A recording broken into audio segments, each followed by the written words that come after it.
Bienvenue sur Bref Podcast, le podcast qui donne la parole aux personnes qui ont osé, qui se sont lancées dans le monde de l'entrepreneuriat. Je vous invite à vous abonner, à liker et à partager. Nous rencontrons deux associés qui se sont unis avec une vision commune de concevoir les espaces de demain. Bonjour Fleur, bonjour Clémence. Bonjour. Bonjour. Comment allez-vous, ça va ? Ça va et toi ? Très bien, très bien. Merci d'avoir répondu à la proposition de Bref Podcast. Ça nous fait vraiment plaisir que vous soyez présentes aujourd'hui. Sans plus attendre, est-ce que vous pouvez nous décrire votre parcours respectif ? On va commencer avec Clément. J'ai toujours été assez intéressée par un côté assez artistique.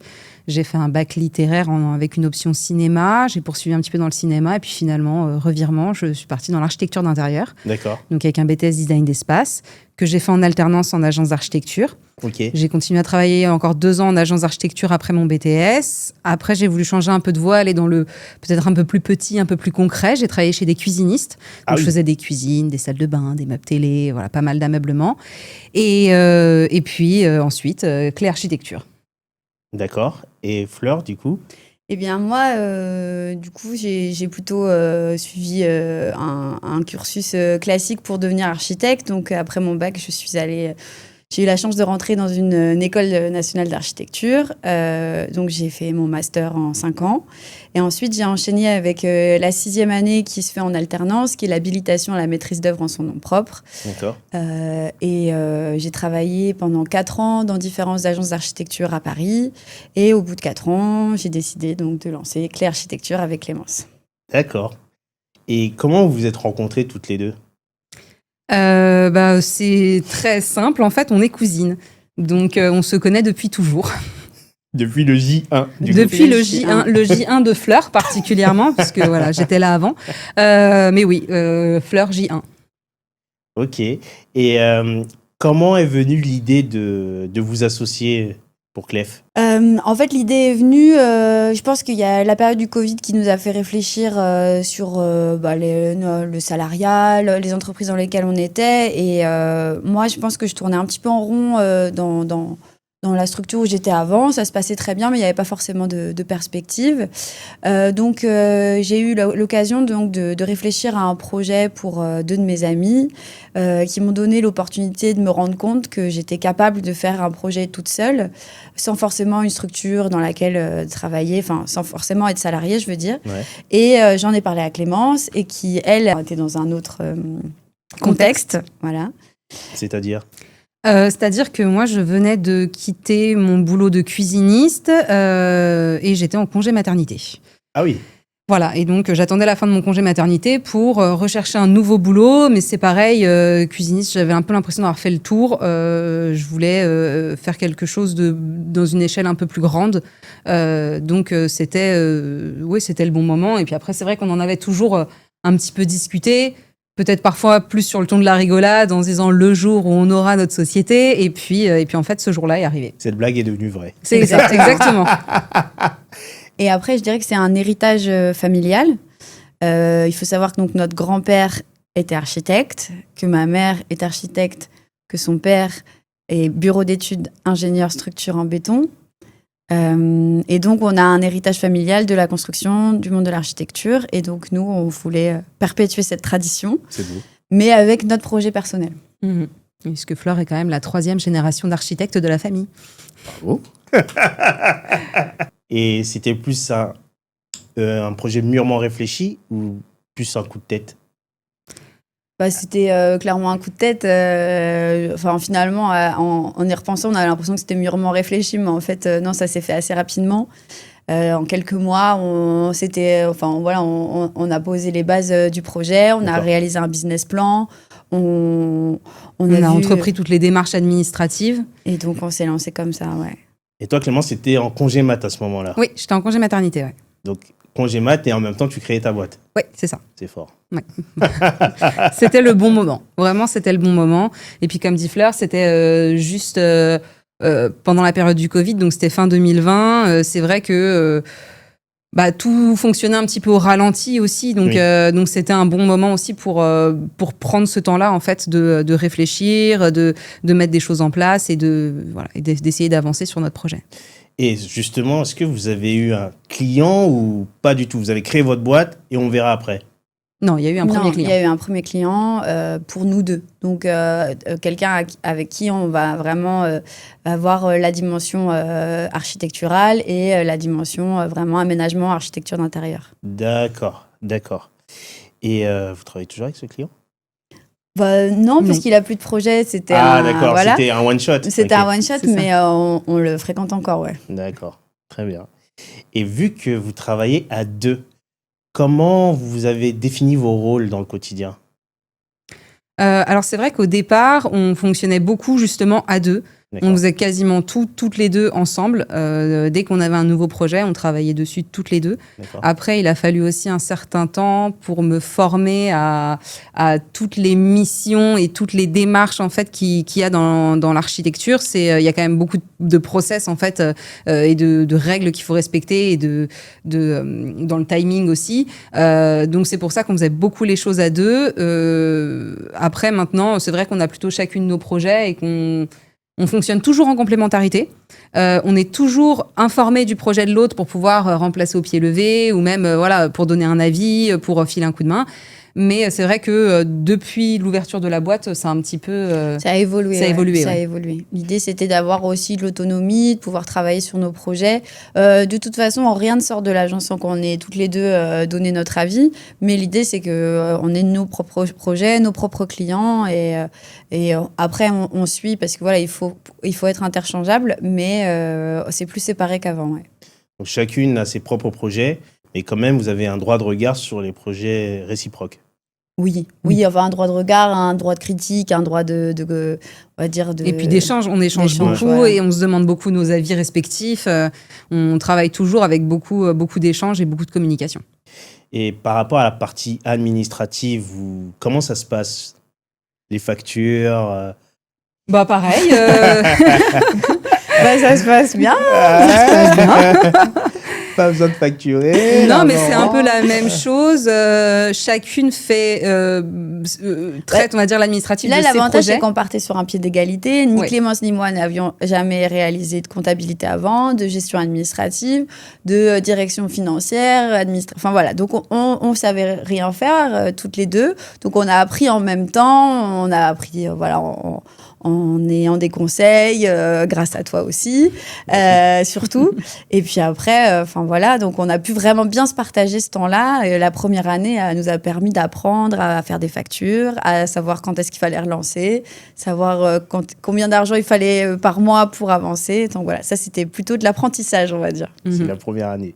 Donc votre première année, c'était un peu une alternance à la direction d'entreprise. C'est ça. Exactement, ouais. C'était un peu à tâtons au début, et puis au fur et à mesure, voilà, on a trouvé les bons procédés, les bonnes choses à faire. Voilà, encore une fois, on a trouvé notre petit rythme de croisière, quoi. Et en quoi êtes-vous complémentaires? Déjà dans nos formations, Ouais. on a 2 formations qui sont complémentaires. Et puis l'avantage, c'est pas tout à fait la bonne réponse à ta question, mais je pense que l'avantage aussi de travailler à deux, c'est qu'on peut aussi se reposer l'une sur l'autre. Quand il y en a une de nous qui a un projet qui est très prenant, l'autre peut vite prendre le relais, notamment sur les choses administratives qui peuvent prendre un peu du temps ou voilà, qui sont un peu chronophages et qui sont un petit peu différentes de notre base de métier vraiment. Et donc ça c'est le vrai avantage et c'est là où on est assez complémentaires, c'est-à-dire qu'il n'y en a pas une qui s'occupe de la compta et l'autre qui s'occupe de tout le reste de l'administratif. Comme on fait toujours tout à deux, il y en a toujours une qui est là pour en faire un peu plus dans le côté administratif si l'autre a un peu plus de boulot archi vraiment à la base. Ou dans le côté commerce, parce que par exemple, c'est un élément qu'on ne voit pas du tout dans les études d'architecture ou même après quand on est salarié dans une agence d'architecture. À aucun moment, on va parler de relations clients, de se vendre ou en fait d'arriver à obtenir des projets. Et donc ça, Clémence l'avait plus vu peut-être, elle avait une relation client plus importante dans ses métiers d'avant où elle avait vraiment de commerce. Mm-hmm. Et ça, c'est un élément qui est indispensable, je dirais, pour être entrepreneur en architecture. Parce que les cours qu'on vous donne, c'est du théorique, mais une fois sur le terrain, ça n'a rien à voir. Il n'y a pas du tout de cours là-dessus. Enfin, en fait, si tu D'accord. veux, la 6e année, là, tu vas rentrer dans des sujets plus d'agence, donc d'entrepreneuriat, avec du droit, de la gestion et de la comptabilité. Mais on ne te parle pas du tout de relations clients. D'accord. Ça, c'est de la logique. Si tu as une sensibilité là-dessus, enfin voilà, ça, c'est ta personnalité, pour le coup. Et comment aujourd'hui vous trouvez vos clients? C'est beaucoup le bouche à oreille. D'accord. C'est plutôt eux qui nous trouvent. Trouvé. On a des référencements sur des sites. Le site de l'Ordre des architectes, entre autres. On a créé notre site web. Notre site web avec nos réseaux sociaux. Et puis après, c'est des gens pour qui on a travaillé qui nous envoient des relations. Pour les statuts, au greffe, tout ce qui est immatriculation de la société, est-ce que ça a pris du temps? Est-ce que ça a été rapide? On a fait des recherches en amont pour savoir qu'est-ce qu'il y avait à faire. Et après, on s'est fait accompagner. D'accord. Donc, Non, c'est assez long. C'est 3 mois minimum. Parce qu'il y a des allers-retours à faire. Donc, l'architecture, c'est un métier qui est réglementé. Donc, on est inscrit à un ordre. Et donc, pour s'inscrire à un ordre, il faut une assurance. Pour avoir une assurance, il faut avoir un cabis. Et pour avoir un cabis, il faut être inscrit à l'ordre. Donc, on c'est le serpent qui se mord là. Voilà. Donc, il y a des pièges Enfin, plus ou moins des pièges. En fait, il y a un gros processus administratif qui prend du temps, où il faut être patient. On avait la chance d'avoir beaucoup de temps pour le mettre en place et pour comprendre. Donc oui, c'est assez long à mettre. C'est pas demain, t'es architecte, t'as une société d'architecture, ça n'existe pas. Vous conseillez de s'y prendre au moins 3 voire 6 mois à l'avance? Moi, je dis 3 mois, c'est le minimum. Et après, plus on attend, plus mieux c'est. Et comment vous avez trouvé ce conseil? Donc, à l'Ordre des architectes, ils font une formation gratuite pour justement s'établir à son compte. D'accord. Et donc, ils expliquent toutes les étapes justement qu'il faut faire pour créer une société d'architecture. Donc, on a clairement fait cette formation en ligne. Et ensuite, ils sont quand même assez de bons conseils parce que justement, il y a des temps dans l'année pour s'inscrire, pour que ça coûte moins d'argent aussi. Parce qu'en fait, si tu t'inscris en décembre, tu paieras pareil que si tu t'inscris en janvier. Donc, typiquement, donc on a utilisé ça comme formation et sinon... des recherches aussi qu'on a fait nous-mêmes, ouais. Et vous connaissez des personnes qui ont monté leur structure et vous leur avez demandé des conseils avant de vous lancer? On connaît des personnes qui ont monté leur structure, mais on n'a pas vraiment demandé ce genre de conseils. Ouais, ce genre de conseils, ouais. D'accord. Vous leur avez demandé quoi comme conseil, par exemple? C'était plutôt au niveau de quel statut ils avaient choisi, sur la fiscalité. La forme juridique, oui. Les formes juridiques, sur... après, c'est dans notre famille, on a pour le coup des parents qui sont assez entrepreneurs. D'accord. Chacun a créé 1 à 2 boîtes par personne, je dirais, dans sa vie. Donc c'est quelque chose qui était assez commun. Ça nous faisait pas peur du tout cette partie-là, mais on leur a plutôt demandé comment ils faisaient justement pour les facturations, pour les retours clients, mais pas forcément spécifiquement comment ça marche. Ils n'auraient pas été capables de nous le dire. Ouais. Puis je pense qu'ils ont ouvert dans un ancien temps, donc les choses ont peut-être changé entre quand ils ont monté leur boîte et aujourd'hui. Donc peut-être les conseils auraient été bons, c'est sûr, mais peut-être pas pertinents dans nos temps, peut-être. C'est fort probable. C'est fort probable. Et dans le quotidien, quand vous avez une décision à prendre, comment ça se passe? On fait comme tout le monde, hein. On réfléchit, on se pose, on en discute, on pèse le pour et le contre. Voilà. On fait pas vraiment, on travaille pas sur des coups de tête, on est assez sereine. Oui. On essaie d'avoir un maximum de faits. D'accord. Voilà, d'avoir un maximum d'informations, un maximum de faits, et puis on prend la décision qui nous paraît la meilleure par rapport aux informations qu'on a. Et comme vous êtes 2, donc il se peut que vous soyez en désaccord. C'est vrai. Comment vous tranchez le litige? Est-ce que c'est à coup de pierre, feuille, ciseaux ou... Non, un coup de ciseaux tout court. Après, on n'a jamais eu, et je pense pas que ça arrive, de litige sur des décisions qui sont vraiment très très importantes, sur des décisions qui sont fondamentales pour la société. Oui. Après, c'est sur des projets, oui, ça nous arrive d'être en désaccord.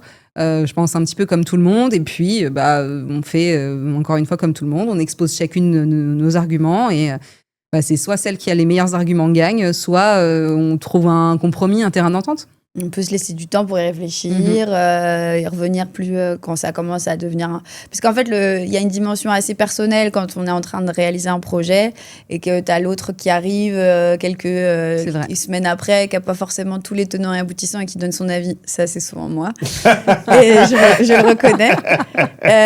Il faut argumenter pour... voilà, parce que la personne qui est en train de le faire n'a pas forcément envie de lâcher son idée ou oui, mais c'est vrai, quand tu es dans un projet aussi pareil depuis un certain temps, tu as moins de recul, donc c'est bien aussi d'avoir des avis extérieurs pour justement prendre ce recul qui est nécessaire aussi pour voir un peu le tableau d'ensemble en fait.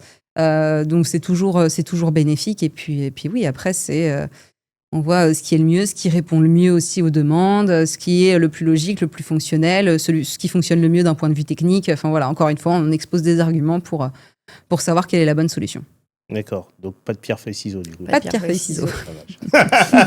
Pour vous, quelle est la frontière entre l'architecte d'intérieur et architecture classique, on va dire ? Je pense que la différence majeure, c'est que l'architecte, c'est une profession qui est réglementée. Donc en fait, un architecte peut faire de l'architecture d'intérieur. Un architecte d'intérieur ne peut pas faire de l'architecture. Pour moi, c'est le plus évident. Ok. Donc c'est la principale différence. C'est la principale différence entre les deux, oui. Et quelle est la synergie, quelle est la complémentarité, selon vous, toujours, pour travailler en commun ? C'est vrai que nous, l'avantage qu'on a, c'est qu'à notre échelle, quand on a un projet, on va toujours pousser, on va dire, un petit peu au maximum et réfléchir, pas seulement en termes de circulation, de fonctionnalité des pièces, on va aussi réfléchir l'ameublement, on va réfléchir les matérialités. Et en fait, on pousse toujours un petit peu plus loin nos projets, du fait justement qu'on fasse de l'architecture et de l'architecture d'intérieur. On gomme un petit peu finalement cette frontière entre l'architecture et l'architecture d'intérieur dans tous nos projets. Et si on a vraiment une demande d'aller au bout des choses, dans ce cas-là, il y a quelque chose encore plus poussé, il y a un projet qui va être encore plus poussé, mais c'est pas toujours le cas. Et même quand c'est pas le cas, finalement, on va toujours un petit peu plus loin. En fait, ça va être des missions qui sortent du cadre classique. On a du coup une échelle de projet et des clients qui sont à la recherche vraiment d'avoir des éléments mais clés en main, jusqu'à vraiment, ils pourraient nous demander d'installer leur mobilier et ils arrivent, ils s'assoient dans leur espace qui est vraiment fini. Donc après, évidemment, la plupart, ils souhaitent quand même choisir des éléments. Mais l'avantage d'aller jusqu'au bout des choses sur cette échelle-là, c'est qu'on peut vraiment passer sur des tout petits détails. Sur un chantier classique ou une maison classique, on ne va pas forcément retrouver dans les agences d'architecture classiques. C'est assez rare. Je pense que c'est ce qu'on propose et du coup, les gens viennent aussi vers nous pour ça. C'est un peu ça, votre plus-value par rapport aux concurrents. Ouais, c'est ça, exactement. Le fameux clé en main. Clé en main, mais c'est ça. Ouais, c'est ça. Et puis de traiter aussi toutes les échelles, c'est-à-dire que ça peut aussi bien être... nos projets, ça va vraiment de la construction d'un bâtiment neuf à la rénovation d'une seule pièce, une salle de bain ou une cuisine, par exemple, où là, on va vraiment rentrer dans les tout petits détails. Il y a vraiment cette notion, en fait, d'échelle, où dans nos projets, on ne s'arrête pas à une certaine surface. On peut vraiment tout faire. Donc, vous pouvez travailler partout, sur tout. Exactement. Et pour tous les budgets. Ah, c'est important. Et les budgets, justement, comment vous avez su vous définir votre prix au départ ? Ça, on n'a pas su tout de suite, franchement. Non, il a fallu du temps et ça fait partie des choses qui ont évolué avec le temps. Ça, je pense que c'est quelque chose qui est assez récurrent dans ce domaine. On a du mal à se faire payer et on a du mal à se faire bien payer. En fait, quand on compare au taux horaire, au tout début, en tout cas, on est à des années-lumière d'une entreprise qui fonctionne bien. Donc, je dirais qu'on a mis en place de plus en plus de processus pour nous aller plus vite et perdre moins de temps sur des éléments et pour avoir un prix qui restait cohérent pour les clients et pour nous rémunérateurs. Ouais. Mais ça a mis 1, 2, voire 3 ans avant que ce soit un prix qui soit correct. Et c'était ça les principales difficultés du lancement des premières années ? Plusieurs choses. Alors oui, on va dire le chiffre d'affaires, le fait d'avoir une structure stable, d'avoir une structure qui soit viable et de savoir si on allait réussir à vivre de notre activité. Bon, ça, c'est l'objectif numéro 1 et c'était la plus grande crainte de la première année. Et la deuxième, je dirais que c'est plutôt au niveau de la responsabilité, le syndrome de l'imposteur, un petit peu aussi de se dire, donc c'est moi qui suis gérante de mon entreprise, on est associés et on va, on est responsable, c'est notre, c'est comment dire... On dessine une maison qui va être construite, il ne faut pas qu'elle s'effondre sur les gens. Enfin, non, mais c'est vrai, il y a quand même une grosse responsabilité. On fait quelque chose, on n'est plus juste salarié. Si on fait une erreur, c'est un peu la faute de tout le monde. Là, c'est nous, vraiment. Donc, c'est vrai qu'il y a une grosse part de responsabilité aussi qui était un gros challenge au début. Ouais. Comment vous avez su surmonter toutes ces difficultés ? La question de la responsabilité, ça reste toujours de toute façon, puisqu'on sait encore aujourd'hui qu'on a une grosse responsabilité sur tous nos projets. Là, c'est de la rigueur, de l'expérience, de la rigueur. On est de plus en plus attentive. On sélectionne aussi beaucoup plus les entreprises avec lesquelles on travaille pour avoir, on va dire, moins de problématiques sur le chantier, par exemple. Oui, et puis comme on disait, on a mis en place des processus. On a mis en place des éléments, des choses à faire, un peu pas exactement des checklists, mais on peut dire un petit peu ce genre de choses, des tableaux, vraiment des points à confirmer qui nous permettent aussi de nous rassurer et de savoir que voilà, on a fait ça, on a fait ça, on a fait ça, donc normalement, on est bien. Et pour revenir à la peur de la rémunération, ça vous trotte encore ou ça va mieux ? Ça va mieux. Ça va mieux. Ça va mieux. Il y a Yacht là qui nous attend. C'est ça, sur la scène. Quand t'es à ton deuxième jet privé. Ouais, voilà. Le prochain podcast, ça va être dans votre jet. Je vous dis. T'inquiète, ils en louent ou dans Yacht, au choix. Non, mais ça va mieux parce que c'est vrai que là, en fait, on a passé le cap des 3 ans, qui était aussi un vrai objectif. Donc, la 4e année est beaucoup plus stable. Donc, il y a le fait de mieux se faire payer, le fait de passer moins de temps sur des éléments, donc avoir plus de temps pour faire autre chose et mieux s'organiser et en fait, surtout mieux aboutir des projets. C'est pas forcément qu'on a augmenté le panier moyen, entre guillemets, le budget de chantier ou de projet des clients, c'est qu'on a augmenté le nombre. 2 fois plus de clients. On a 2 fois plus de clients, ouais, je pense que c'est ça. Parce qu'on a réduit le temps de travail pour avoir plus de... C'est une meilleure rentabilité, en fait. Homme d'affaires, en face de moi. Et vu que vous avez plus de clients, est-ce que ça n'a pas trop empiété sur votre vie pro, vie perso ? Non, encore une fois, en fait, on en revient à la même chose. Comme on a réussi à mettre en place un système et un fonctionnement qui nous permet d'aller plus vite finalement. Après, c'est normal aussi, au début, on tâtonnait un peu plus. On n'avait pas forcément les bons réflexes. On n'avait pas forcément l'habitude de remplir certains documents, de faire certaines choses. Il fallait qu'on aille voir, mince, qu'est-ce que j'ai oublié, etc. Là, maintenant, on est quand même un peu plus rodé sur ces choses-là. On prend moins de temps sur les projets. On a tous nos gabarits finalement qui sont assez bien mis en place et donc on va plus vite dans notre travail. D'accord. Et non, en fait, on avait acté dès le début qu'on aurait 2 téléphones. Donc c'est un téléphone pro, un téléphone perso. Je pense que c'est un truc tout bête, mais en fait ça change vraiment les choses. Ensuite, il y a le fait qu'on travaille jamais le week-end. Donc ça, c'est une ligne qu'on essaye de ne pas dépasser. Et quand on est en vacances, on est en vacances. Quand un client vous appelle en vacances ou en week-end, vous arrivez à ne pas décrocher ? Non, parce que le téléphone pro, il est rangé dans un tiroir du bureau, donc on ne le sait pas. Voilà, il y a une veille quand même. On part rarement ensemble en vacances, du coup. C'est l'avantage d'être 2. On peut aussi, il y en a toujours une qui reste. Quand vraiment, c'est très rare, mais on va dire qu'il y a quelques jours où l'agence est fermée. Là, on a quand même un mail d'urgence et voilà. Mais en fait, on va aussi faire attention à pas forcément partir en vacances quand il y a des choses très importantes un peu critiques qui sont en train de se passer. On essaye de décaler. Donc, c'est là où ça peut impacter, mais finalement, c'est juste de l'organisation. Et aujourd'hui, l'agence, elle repose sur vous 2. Avez-vous la volonté d'embaucher plus de personnes, d'avoir une plus grande équipe ou rester toujours à taille humaine ? 2 ou un tout petit peu plus. On a eu une bonne expérience cette année, je dirais. On a eu une bonne expérience cette année. On a eu une super stagiaire cette année et c'est peut-être la première fois qu'on s'est dit qu'il pourrait y avoir de bonnes additions. Ouais, voilà. D'accord. Ouais. Mais c'est pas à court terme, c'est pas un objectif. Non, pour l'instant, Je pense qu'on n'a pas les épaules aussi pour avoir un salarié, parce que là, ça refait encore une couche de plus de responsabilité. C'est vrai. Ouais. Donc, je pense que... Puis, en fait, on n'est pas forcément attaché à ce modèle, les chefs d'entreprise avec des salariés. Enfin, voilà, ce ne sera pas forcément sur cette structure-là. Enfin, voilà. D'accord. Là, on est toutes les deux, et après, à moyen terme, on en reparlera si vraiment on est... On a besoin, évidemment, qu'on sautera le cap. Ok, donc augmentation du chiffre d'affaires, oui. Augmentation du nombre d'équipiers, peut-être pas maintenant. Ok. Et aujourd'hui, quel est le projet qui vous rend le plus fier toutes les... On a un projet qui est un peu notre vitrine. Hein. C'est la première page de notre site internet. C'est vrai que c'était un super projet. Voilà, c'est un très beau projet. Je pense qu'on en est toutes les deux assez fiers. C'est la construction d'une maison en bois dans le Loiret.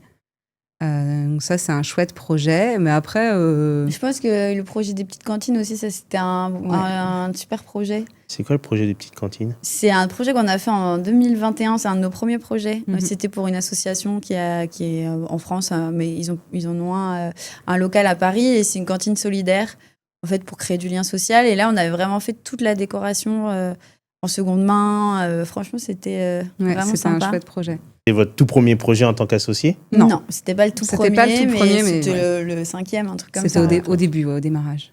D'accord. Et je pense que la maison dans le Loiret, c'est un projet qui nous a vraiment pris Qui du nous temps, a pris du temps, dans lequel nous on a a mis beaucoup d'énergie. ouais.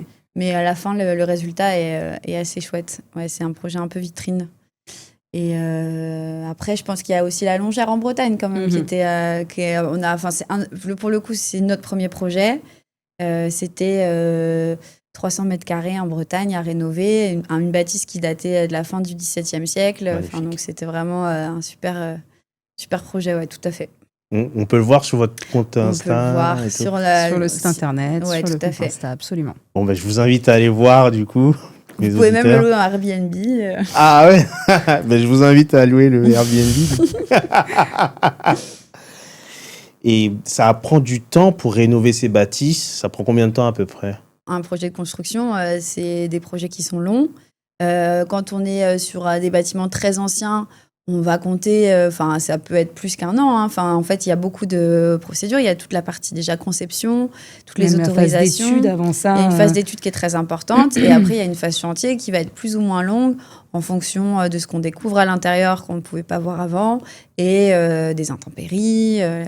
Et donc, après, on va estimer en général le temps de travaux, mais on essaye de pas trop déborder de toute façon, mais c'est plus d'un an en général. Mm-hmm. Et comment vous arrivez à faire patienter le client? Parce qu'un an, sur l'échelle d'une vie, c'est court, mais à court terme, c'est long.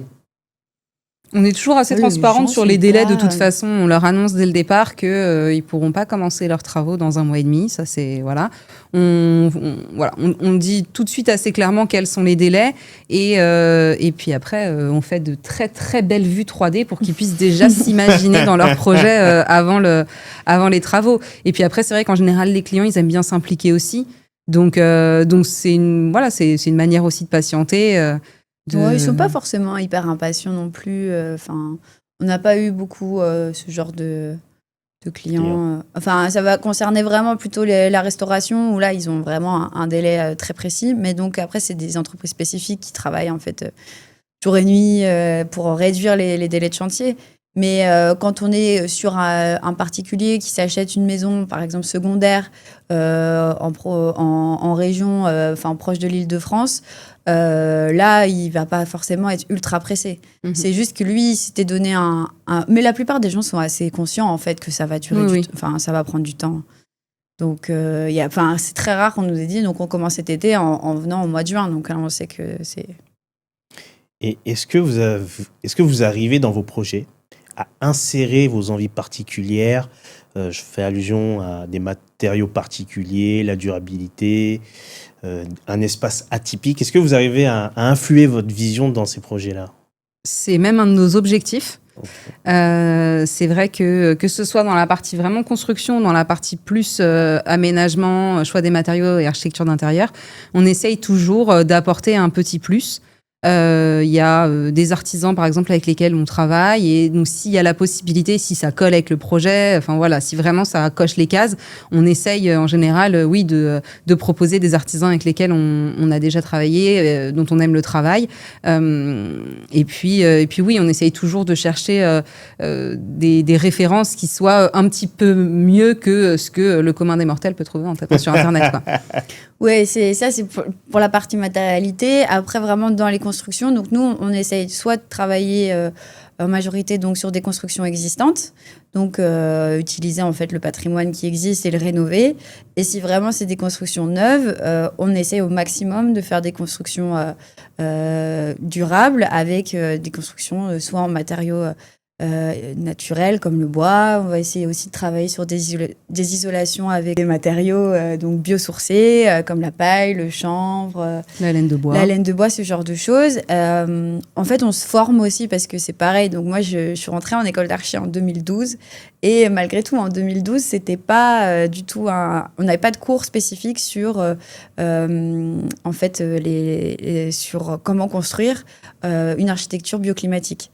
Ce qui aujourd'hui paraît quand même improbable. Et donc, je me forme de plus en plus pour savoir en fait comment faire pour faire des bâtiments neufs qui soient qui résistent au changement climatique et aussi qui soient agréables à vivre, surtout en été, Oui. Qui est l'objectif principal. Donc, on essaye au maximum. Je Et on dirais sensibilise qu'on aussi les gens. Parce qu'en fait, la plupart des gens, ils ne se sont pas forcément posé la question. Ils voient le moins cher aussi, parce qu'aujourd'hui, c'est pas forcément très accessible. Donc, on essaie de trouver des solutions dans tous nos projets pour mettre de plus en plus de réflexion sur ça. Mais on met aussi en avant en fait les coûts d'entretien aussi. D'avoir une très bonne isolation, on dépense moins en chauffage. D'avoir une très bonne isolation aussi, on n'a pas besoin d'installer la clim. Enfin, voilà, on essaye aussi de mettre en avant l'utilisation finalement du bâtiment et le coût sur une longue durée, plutôt que de réfléchir juste en coût de construction le jour où il faut qu'on achète les matériaux. Voilà. Et à force de travailler avec les artisans, vous avez dû créer un réseau d'entrepreneurs, non ? On commence. Peut-être pas assez, peut-être pas assez. C'est vrai qu'en fait, on est prescripteur aussi donc de matériaux. Donc là-dessus, on rencontre beaucoup d'entreprises qui viennent nous présenter leurs matériaux.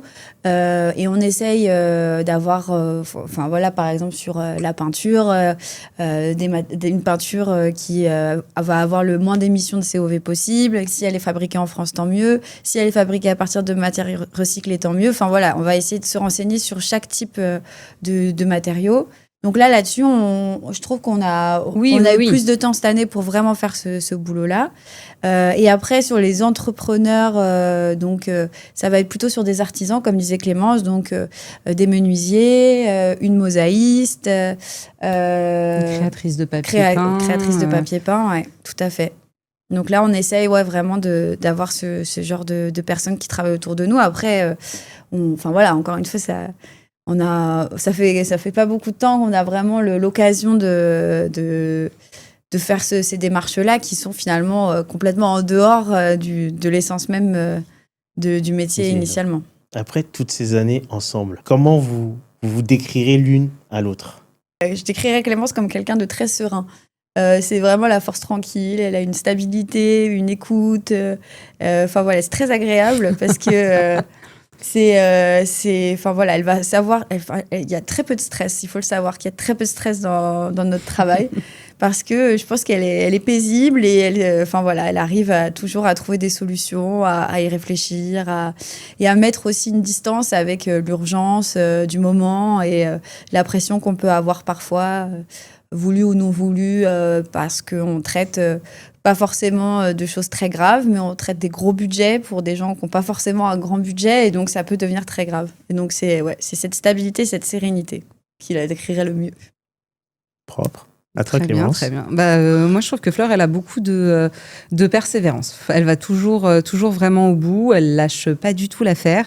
Et voilà, pareil, quand il y a des projets dans lesquels il peut y avoir parfois des mauvaises surprises ou des malentendus, en fait, elle va toujours aller au bout des choses pour expliquer au mieux, pour trouver la meilleure solution, pour toujours avoir quelque chose à dire, quelque chose à faire. Et puis, même dans les projets, retravailler un projet une fois, 2 fois, 3 fois, ça lui pose pas de problème pour trouver toujours la meilleure solution et avoir la meilleure proposition à faire. Donc très persévérante dans son travail, toujours force de proposition aussi. Et puis, on est plutôt optimistes après toutes les deux et on voit plutôt le bon côté des choses souvent, je dirais. C'est une magnifique alchimie et une magnifique description de vous deux. L'entrepreneuriat, qu'est-ce que ça vous a fait découvrir chez vous? On a découvert plein de trucs. On a découvert les bilans comptables, on a découvert le site de la Poste, le site des impôts pour les professionnels. Mais après, on connaissait, je pense, suffisamment bien le métier, aussi bien l'une que l'autre. Oui. On connaissait aussi un peu les avantages et les inconvénients justement de l'entrepreneuriat, du fait que nos parents ont déjà des sociétés. Donc on voyait le côté un petit peu plus flexible et puis aussi le fait d'être son propre patron, de prendre ses décisions, etc. Mais avec aussi les inconvénients justement des responsabilités, du temps passé, etc. Donc tout ça en fait on le voit, on savait déjà à quoi s'attendre. On savait pas forcément qu'on allait être confronté à, je sais pas, c'est peut-être ça, c'est le côté un peu stress aussi parfois des situations où finalement après, on le découvrait pas non plus, tu vois. Non, on le découvrait pas non plus, mais oui, comme un peu tout le monde, je pense, oui, il y a des moments où il y a un peu plus de stress. Fleur part en vacances, j'ai 2 nouveaux clients qui m'appellent, j'ai 4 projets qui ont besoin d'un truc pour hier. Voilà, oui, ça met un petit coup de stress, de piment, voilà. Ouais, mais après, oui, les responsabilités aussi, comme on disait tout à l'heure, mais sinon, on savait relativement à quoi s'attendre. On n'a pas été surprise de la situation. Très bien.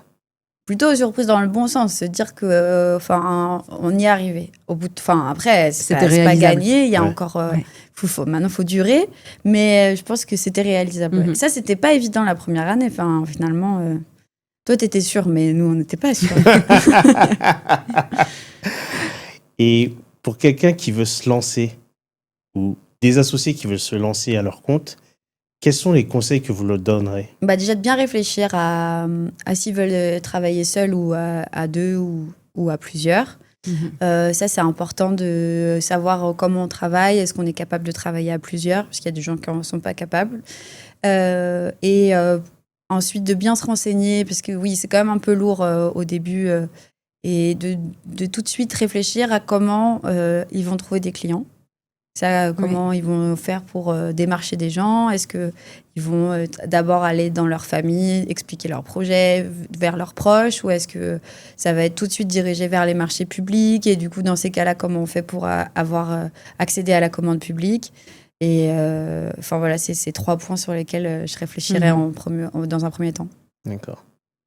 Clémence, tu es tout à fait d'accord? Je suis tout à fait d'accord. Je suis tout à fait d'accord, mais c'est c'est des points qui sont auxquels il faut vraiment réfléchir avant. Les principaux échecs du début, quels ont été les principaux échecs? Le premier local.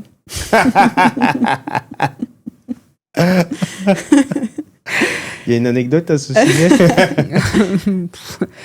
On avait besoin d'un local, donc on a un peu pris ce qu'il y avait. Voilà. Non, je rigole. Le premier échec du début, après je dirais qu'il y a eu des échecs même après le début. Tu vois, l'histoire des coussins. C'est quand même un vrai... On avait dit qu'on en parlerait pas. Ça, c'est la vraie... voilà. Tu mettras le lien, le bon coin des coussins. Oui, ça nous arrive toujours de nous tromper parce que nous ne sommes que des êtres humains. C'est ça.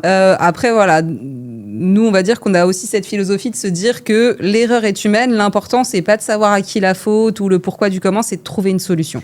Peut-être qu'on a aussi les échecs, c'est qu'on n'était pas assez méfiante. Peut-être il y avait un peu de naïveté sur le fait qu'on travaille et les gens allaient nous payer. Bon, ça, en fait, c'est pas finalement pas systématique. C'est pas donné, ouais. Voilà. Donc, on a, c'est pas forcément logique. Ouais. La première année, on a quand même eu 3 impayés, ce qui est quand même assez sur gens qui ont disparu de la circulation. Ouais, vraiment. Ah oui. Oui.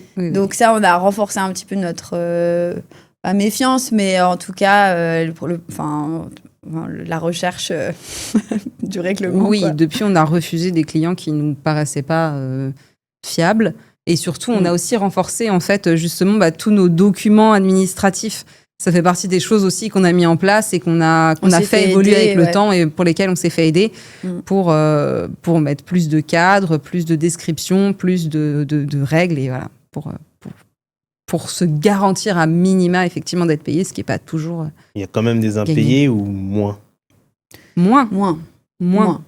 Bien. Peut-être qu'on se laisse un peu moins faire aussi. Ouais, on laisse moins passer les choses. Et sinon, on les sent plutôt. Ouais, c'est vrai que parce que parfois, en fait, tu sais pas. Oui, il y a des gens qui viennent un peu comme ça, tu les connais pas forcément. Et puis en fait, l'honnêteté est pas forcément partagée par tous les êtres humains. Donc. Ouais, ça c'est vrai ça. Et justement, quand vous allez dans les chantiers, comment vous arrivez à vous faire comprendre? Parce que au début, surtout, vous êtes nouvelle, vous n'avez pas beaucoup d'expérience. Ça devait peut-être se transparaître sur votre visage. Comment vous arrivez à faire comprendre aux gens qu'il faut faire comme ça, dans cette direction-là, comme vous l'avez décidé? C'est vrai qu'on n'a pas parlé de ça. Peut-être une des surprises du début, c'était... on se doutait, mais cet univers assez misogyne qui est le chantier... Très masculin. Ah, je pensais que c'était un cliché, mais c'est vrai. Non, c'est 100% vrai. Mais c'est partagé par, pas forcément que les entreprises sur le chantier, c'est aussi partagé par les maîtres d'ouvrage. En fait, c'est un univers masculin. Et quand tu arrives, comme tu dis, jeune femme... entre 25 et 30 ans, tu peux être vite mal considéré ou en tout cas, on va t'expliquer. C'est acquis qu'on fasse des jolis dessins.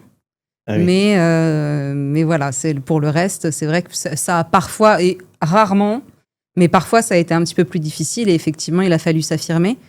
Après, on sait, on a quand même de l'expérience avant, on sait ce qu'on veut, on sait où on veut aller et on sait aussi admettre quand on ne sait pas. Moi, je pense que ça joue aussi beaucoup. Si on ne sait pas, on sait dire qu'on ne sait pas et qu'on a besoin de conseils et puis on va demander. Et c'est l'avantage d'être à deux parce que c'est quand même arrivé ça arrivait souvent au début. En fait, on était soit un peu méprisés, soit carrément, tu as des remarques sexistes pendant les réunions de chantier. L'avantage d'être à deux, c'est aussi de pouvoir donc en discuter ensemble, voir comment on peut agir et en fait, soit la fois d'après, pas se laisser faire, parce qu'en fait, parfois, tu n'as pas le bon mot ou la bonne répartie pour pouvoir dire, par contre, c'est pas possible ce genre de comportement. De plus en plus, on arrive à s'affirmer grâce à... peut-être parce qu'on ne travaille pas avec les mêmes entreprises aussi. Donc, on en a de moins en moins. C'est aussi un filtre. C'est... Oui, puis ça nous permet de dédramatiser aussi, d'être à deux. Je pense qu'en étant une femme seule dans ce genre de situation, avec personne avec qui en parler, c'est pas forcément évident. Nous, quand même, on est deux et on peut dédramatiser justement et se dire on va répondre. Ça aide aussi à se construire un peu, pas une carapace, mais en tout cas à avoir pas le courage non plus, mais la volonté en tout cas de dire non, ça c'est pas approprié, par contre on va repartir sur de bonnes bases. Il va être long avant de dire le premier non, mais maintenant il est systématique.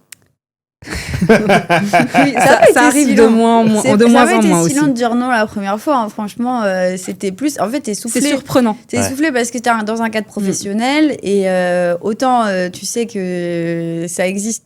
Pourtant, tu le sais que ça existe partout, tout le temps, n'importe truc, mais t'es dans ton cadre professionnel, donc tu te dis pas à ce moment-là, je vais recevoir. Je vais devoir contre-attaquer. C'est pas forcément l'état d'esprit dans lequel tu te trouves. Donc. Ok. Donc ouais. Après, oui, on arrive à s'entraider. S'il y en a une qui est soufflée, l'autre arrive à répondre. Et puis surtout après, de toute façon, c'est éliminatoire. C'est ça. Rédhibitoire. Et pour finir, en un mot, comment vous définirez l'entrepreneuriat? La passion. Ah, j'aime bien. Ok. Tu peux pas créer une société et te lever tous les matins, voire te coucher très tard pour que ça marche, sans être passionné et sans aimer ce que tu fais.